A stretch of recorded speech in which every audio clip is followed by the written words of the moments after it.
Hi, everybody. It's Chris Grimm, and it's Deep Work Fast, always 20 minutes or less. So let's jump in. Today, I'm going to talk to you about inviting other people to show up. This is a hot topic. I hear about it all the time in coaching people professionally or personally. Not an uncommon story, and I live it myself sometimes, where we wish other people would do something. We wish they would do it faster. We wish they would do it better. Sometimes we have people, and I know you know, sometimes we have people who absolutely don't show up, right? Maybe you've been on a team, and I've heard this even from my kids, right? Whether they're in college or high school and they have team projects, and then one or two people end up doing all the stuff, doing all the work, even though everybody's getting a grade. I hear stories all the time also from leaders. And then, of course, from people in their personal lives, like, how did I get all these people who don't do anything? So, two things here today. One, you need to take a look at a few things here. So, I want you not to focus all the energy on wishing other people would do something different, and make sure that you are spending some time thinking about the way you are functioning. Many of us are conditioned to over function at work and at home. And over functioning means not just getting things done, right? It is appropriate in our world, in our life, in our work, and in our homes that we have to do things. That means most likely a part of everybody's job is to do something. Some people have jobs that they have to do a lot of things, like project managers and event coordinators, etc. Super tangible, right? Deadlines where you can see the to-do list, etc. Some people, it's a little different than that, but we all have things we need to get done. And oftentimes with other people. At home, it can look and feel like that too. So, like I said, pay attention to your own style, your own conditioning around getting things done. When I say the word over functioning, what I mean by that is it could be you, it could be other people, right? Who tend to sprint all the time. And what I mean by that is that instead of having a steady pace around getting things done, and then maybe taking a break, like getting pushed to a deadline, but then rest and come back into a normal way of functioning, whatever normal is. Some people are always in overdrive, right? Always over functioning. And when I say over functioning, I also mean sometimes or all the time stepping over the boundary of your role and into the stuff other people should be doing. So that could be at home. It could be like picking up your children's clothes off the floor instead of teaching them how to do it. At work, it could be that you're the person on the team, could be the boss of the team, could be a member of the team, right? Who always gets the things done. Oh, I'll take the meeting notes. Oh, I'll distribute the meeting notes afterwards. I'll fix the PowerPoint. I'll do it. Now, often that over functioning, when we're constantly stepping over and doing things for other people, is either to control things. Maybe we don't trust people. And maybe we learned that because you had a whole bunch of people in your life over time who demonstrated that, right? It usually doesn't happen because of our imagination. It usually happens because somewhere along the line, someone demonstrated to you that they weren't going to do the thing, and probably not the way you wanted them to do it. So I coach around this a lot because, first of all, it's a terrible cycle to be in. It creates resentment for you, anger for you, probably a whole host of emotions if this is at work and you're someone's boss and they're not showing up, or they're not responding fast enough, or they're not habitually doing things. Clearly, it's going to hurt that relationship, and potentially someone could lose their job. Or if you don't do anything about it, then it just creates a pattern of like complaining and doing nothing. Terrible, terrible. I see it in a lot of places, by the way. A lot of people who get paid and they're not really even doing their job, or they're barely doing it. They're not doing it well. Why do we do that? At home, I see it. I hear it from people too. And of course, that really hurts relationships. That means someone's carrying too much of the load. Again, resentfulness, anger, exhaustion. It creates a whole bunch of dynamics that are not productive. They're not healthy for the person who's over functioning. And of course, it's also not good for the other people. So I'm going to break this up into 2 weeks. Today, I'm going to focus on how to invite other people to show up. And some of it might feel like a surprise to you. Some of it might be triggering. I know when I coach people around this, they sometimes look at me like, yeah, that's never going to happen. What I'm going to talk to you about has to happen if you want other people to show up consistently and genuinely in a way where we actually get the outcomes that I guess we've either all agreed to or is important to the situation we're in. So today I'm going to focus on you becoming a receiver. Yeah, just let that sink in for a second, because if you're like me, about 10 years ago, if somebody would have said this to me, I would have been like, yeah, that sounds really good, but I don't even know how to do that. I, for a long time, didn't know how to shift gears. So if you're one of those people, right, becoming a receiver, someone who invites people to show up and then trusts that they're going to show up, might be completely foreign to you. And you might immediately have fear around that. So I want to talk to you about what being a receiver means. So please stay open, keep your brain, your ears open right now, even if what I'm going to say you're a little skeptical about. And then you can read the blog. There's a lot more details around that in the blog. And thank you, Heather Mission Control, because it's in the chat. Okay, being a receiver. The first thing that has to happen is you have to be willing and make a commitment to yourself that you're going to live with some discomfort. That discomfort is going to happen first because if you're used to going into overdrive, if you're used to taking control and taking action, by not taking action and waiting for other people to do the thing, you're going to feel uncomfortable. I'll tell you what I feel like when I'm doing that. When I've asked someone to do something, when I've invited someone to participate, and then I wait, sometimes it feels like a void.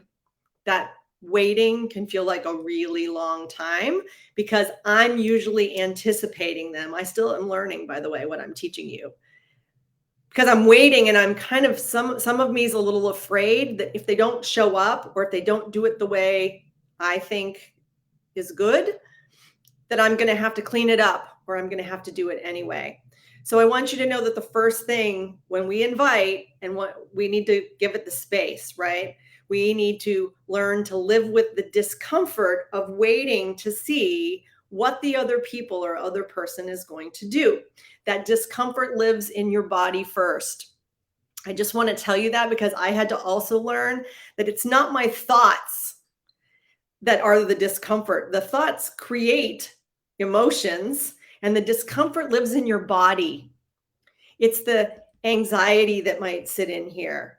It might be the anxiousness that you have in your body or the energy that makes you want to get up and do things, to make the to-do list, to be busy. Many of us are addicted to busyness and distraction. So you have to learn to feel those feelings in your body and get rid of them another way, like exercise, walk around, focus on something else, right? While you're waiting to see what's going to happen. The second thing is that you have to be open to outcomes that are alternative to what you believe good is. So I would say to you, if you are a leader and you're waiting to see what your team members, your employees are doing, hopefully you've been explicit about what success means, that you and the team have aligned so that it's not like a mind reading situation. And then that will take care of some of that anxiousness because you should be able to trust that if you've all agreed on not just what they're going to do, but how it's going to be done, that they're actually going to deliver. Now, if you're not great at communicating and you don't tolerate some of those conversations that have to happen to align, by the way, this is at home too, everybody. You can't just say to someone, yeah, I'll let you go do the grocery shopping this time, and then secretly or not so secretly actually care about what brand of peanut butter they buy, how much things cost, etc. Well, you don't want to wait until they go and do it and then come back and they've done it all wrong, right? We can't have that. If you want people to show up for you and you care about those things, you've got to communicate those. And then you've got to give them a space to actually deliver and trust that it might not be perfect every time because they might do it their way, and their way might be fine because you'll be getting really what you want. You'll be getting the participation, the engagement. You will be getting other people giving you some space so you can do other things, right? So we're trading off here. So we might be trading off a little bit of outcome, but hopefully, like I said, you'll be aligned on what good is and you won't have to give any of that up. Okay, the third thing is you have to allow people to potentially fail. Most of us are not good at this, specifically those who are type A, and used to being over functioning, doing things for people, controlling things, planning things, doing all those things. I know I'm one of these people. I don't like to have the things I'm involved with fail. So I've spent a ton of time in home and work, oftentimes kind of rescuing the situation. Maybe they weren't in danger, by the way, but I wanted to be the hero or whatever was happening. But I also wanted to see it get done my way in the time frame that I thought was right. And so you have to be willing to not only let the outcomes be different, if you want the other people to be engaged enough that they want to participate on a regular basis, right? We want to change the dynamic. You're inviting them not just to participate one time, we're inviting them to be more active and participate on a regular basis, right? So you're less exhausted, you're less over functioning. Well, to do that, we have to face the fact that people could actually let us down. They might do the thing wrong, if there's a wrong. They might actually also just not do it. So we have to learn how, I call this learning to take no for an answer. Sometimes it's an explicit no. People disagree. They need the space. If we want them to participate, again, right? You want them to show up. Well, that means you have to give them the space to tell you whether whatever we're doing is the right way or not. I know some of you are flinching right now. This feels bad, but it's important. I may actually spend time another week just talking about what it means to be okay, or at least take no for an answer, because most of us are not good at that. Having other people either openly say no, or sometimes if people aren't good at saying no and they don't like conflict, or the two of you don't have an open conversation to have alignment conversations, to hear each other out all the way and then maybe compromise. If that doesn't exist, most likely there's going to be passive aggressive lack of participation, or sabotage, or people pleasing. I just want to tell you all, part of this dynamic that we're talking about where we say, oh, people don't show up, etc. Well, sometimes that's because in situations they have shown up in the past and it hasn't been good enough, or there haven't been the right alignment conversations on the team or between you and your spouse or your children, etc. So when those conversations aren't happening in healthy, clear-headed, focused ways where we can hear people out and they actually have the space to tell you what they don't want to do. When that's not happening, people use a lot of avoidance behaviors, manipulation behaviors, and then eventually they kind of check out, which is why those of us who overfunction are often overfunctioning. It means that somewhere in the past, the right conversations didn't clear out the dissonance or didn't clear out the misalignment, or we didn't actually agree on what we thought we were agreeing to. This is so common. I wouldn't even have a job if this wasn't real, right? So I'm really making it real, you guys. That's why I call this deep work fast. This isn't a shallow problem. And by the way, this is not easy patterns to fix. And I know that. And that's why we're spending time on it, because you have to know yourself first. You can't just sit around talking about what the other people are doing or not doing. You have to first think about your contribution to the dynamic and your style, and when you are over functioning and when you're choosing not to function. I mean, you may have two polar opposites in just you. There may be situations where you're large and in charge and making things happen and going to steamroll over people. And then there's other places where you may choose not to participate, right? That might be you sometimes. Like, yeah, I'm not going to do that. Or I'm not going to tell them that's not going to work. I'm just going to go along with the process. I hate to out everybody, but human behavior, it's my thing. So I hear every story, I see it all the time. And in my goal, right, to help, or my mission really, to help all of you be at your best together, uh, we have to talk about this stuff, right? We have to shine a light on our styles and our interactions with each other and what's working and what's not. And when we want stuff from other people, we have to look at how we're contributing and how we're impacting other people and how we're inviting people. And are we inviting people?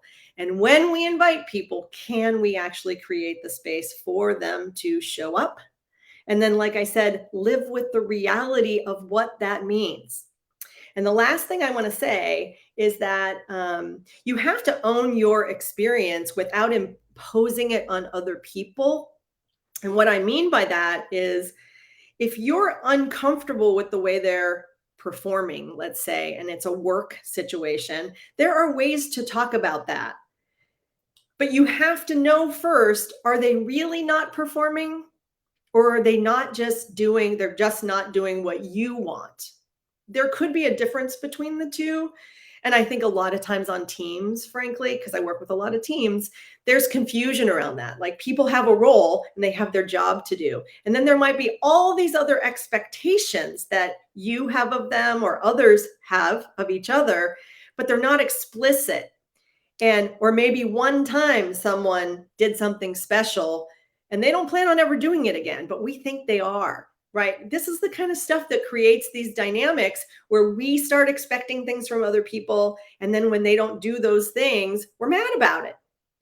And angry, resentful, all of those things, it's horrible for your stress. It's not great for you to keep it in your body. So I'm coaching you today about how you can receive more and better. Like I said, this is a really big topic. There's a lot of pieces to allowing it to happen. I want you to try it. If you need to think about this more, like I said, read the blog. It's meaty, it's spicy. It's going to push some buttons most likely for you. If you need help, you know where to find me.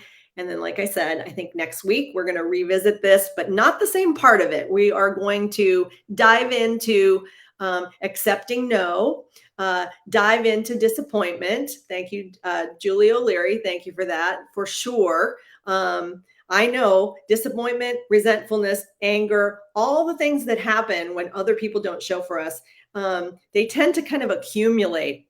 And they definitely sit inside our relationships. When I do team building, and I give this to all of you to think about, when I work with teams, I not only work with the whole team, but I oftentimes am trying to clear out the stuff in between the team members in pairs, because that's where all this stuff kind of accumulates and we keep it inside. And if in fact we don't clean it up with people, all the old experiences stay with us. It's why we get stuck in these dynamics where we wish people would do something different, but maybe they are not doing it. Maybe they're not willing to do it. I don't know. Like, your situations are yours. You have to know it. But my message for you today is really sit with this, read the blog, think about your own style, think about the situations where you tend to overfunction. That's stepping over the line, doing things for other people consistently. I want you to think about why you do that. What's your internal motivations? Why are you feeling the need to control that? Are you concerned about outcomes? Are you concerned about the people? Get to know that. You don't have to talk to anybody about it yet. So I'm not asking you to fix it holistically. I am asking you to get to know your own style related to this. And if you can try to receive, like I said, you need to make sure that you're ready to deal with some discomfort if in fact the people don't do it your way, or potentially they decide to do it their way or not at all, right? We're going to have to be able to live with those consequences and then maybe have some new conversations that maybe that's where the invitation comes, when you get to clear things out and align on how you move in the future. And next week, we're definitely going to do that too. We're going to talk about agreements. We're going to talk about boundaries. We are going to talk about how your team can function better, how your relationships will be clean and healthy. And hopefully we'll get as close as we can to everybody being happy, but also productive and getting the outcomes we want. Okay, 20 minutes or less. I just got to 20 minutes. So you guys have a great day. Grab the blog and I'll see you next week.